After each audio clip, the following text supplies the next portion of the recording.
Good evening and thanks for joining us. I'm Mitchell Ringos.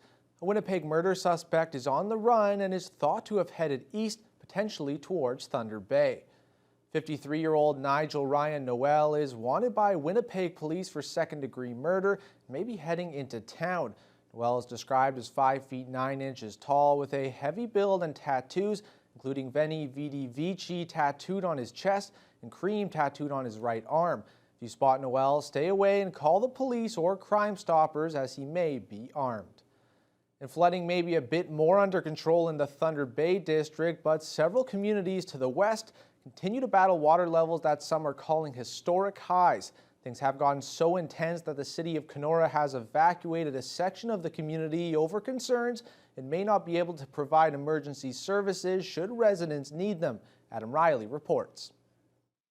This is going to be a prolonged flood. Kenora Mayor Dan Reynard is mincing no words when it comes to the high water levels in his community and says the math is very simple to explain why parts of the city are flooding. What we were told by the Lake of the Woods Control Board last Friday was there's twice as much water still flowing into the Lake of the Woods watershed as they can displace into the Winnipeg River. Some roads have been closed and the water levels have the city questioning its ability to provide emergency services and have asked residents in the affected areas to evacuate. Reynard is unaware as to how many people are affected right now, as many of the properties are vacation spots and not inhabited year-round. On the surface, the water has caused some docks and boathouses to float away, but beneath the surface, questions remain. Until the water actually recedes, we have no idea what the damage will be to our infrastructure, what roads need to be replaced. Elsewhere, high volumes of water in Wabigoon Lake continue to plague those living on both sides of the dam, with the government dock and boat launches closed and the nearby Dryden Yacht Club and its access road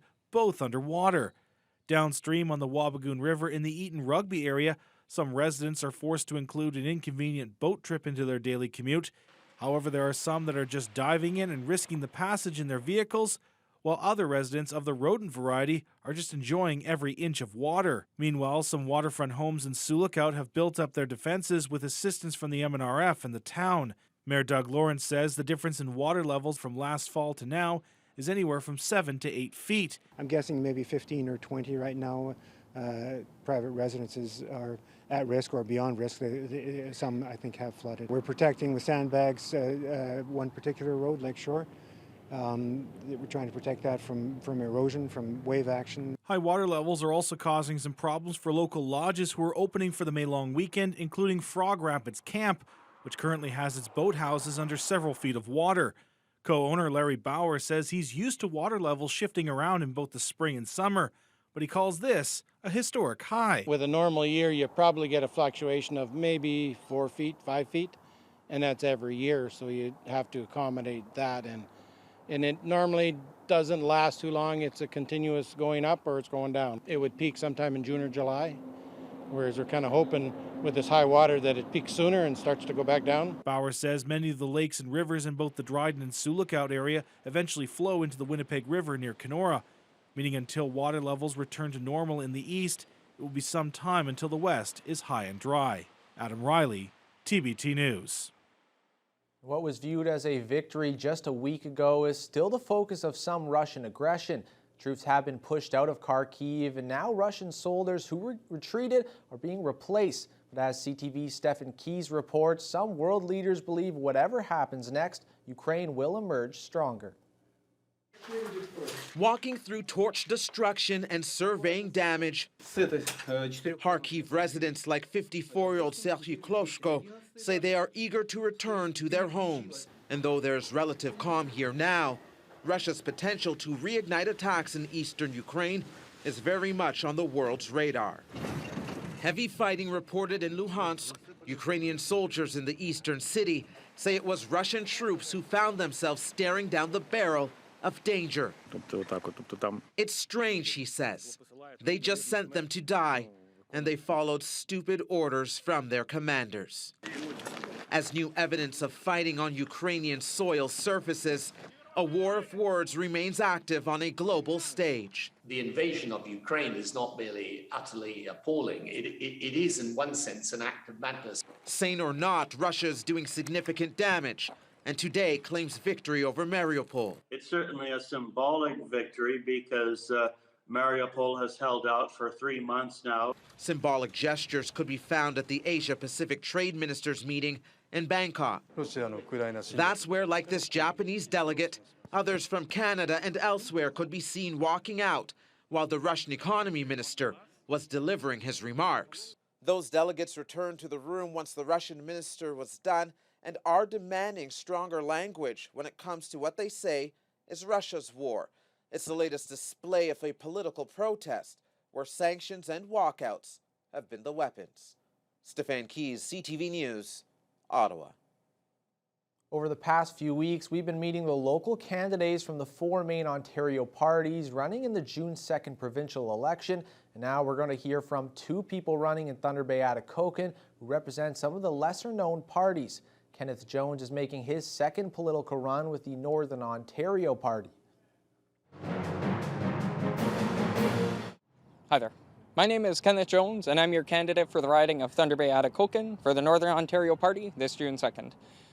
My main policies will be to reintroduce some level of honesty into Queen's Park, something we have not seen here in the longest time in Northern Ontario.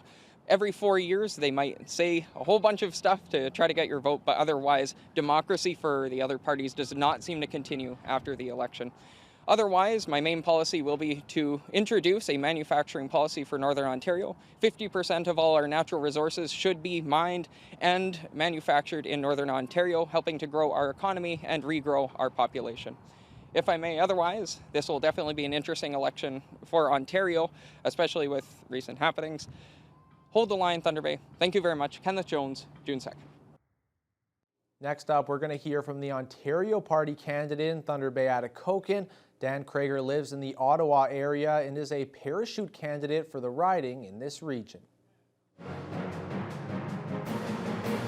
I'm Dan Criger, a retired businessman married for 52 years, candidate for the Ontario Party, Thunder Bay-Atikokan. We believe that all human beings have the inalienable right to life, liberty, and private property. We believe the family is the basic building block of a healthy and functional society. We believe in the freedom of conscience, freedom of worship and religion, freedom of speech, freedom of association and assembly. We believe government should promote and foster economic growth and provide all aspects of healthcare equally to all, not just Southern Ontario. When elected, will I take residence in the riding? Of course. Am I aware of the issues here? Yes, of course. The old parties have been telling you the same thing for the past 45 years and nothing has changed. To vote for you and your family, vote Dan Criger, the Ontario Party. Thank you.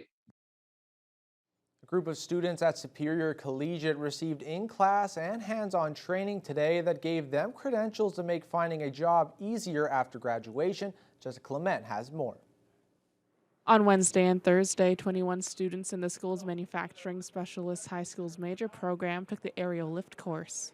It was a full-day course that provided both in-class and hands-on learning. After completing the in-class tests, students were then taken outside where Equipment World was on site to teach the students how to safely operate an outdoor scissor lift. The specific learning opportunity earned the students their Working at Heights training and the aerial lift platform training. Program teacher Curtis Sandberg says that these credentials make the students more desirable once they graduate. Not only do they receive specialized training towards their field of study, so in our case manufacturing, but they also, the certificates are very important to them as well, because regardless of what job you're going into, these tickets make them more hireable and employable once they either leave college or right out of high school. Through the specialized training sessions, Sandberg has prepared the students for careers in various manufacturing industries. They also do first aid, they do Working at Heights, and they do aerial lift, so millwright, steam fitter, welding.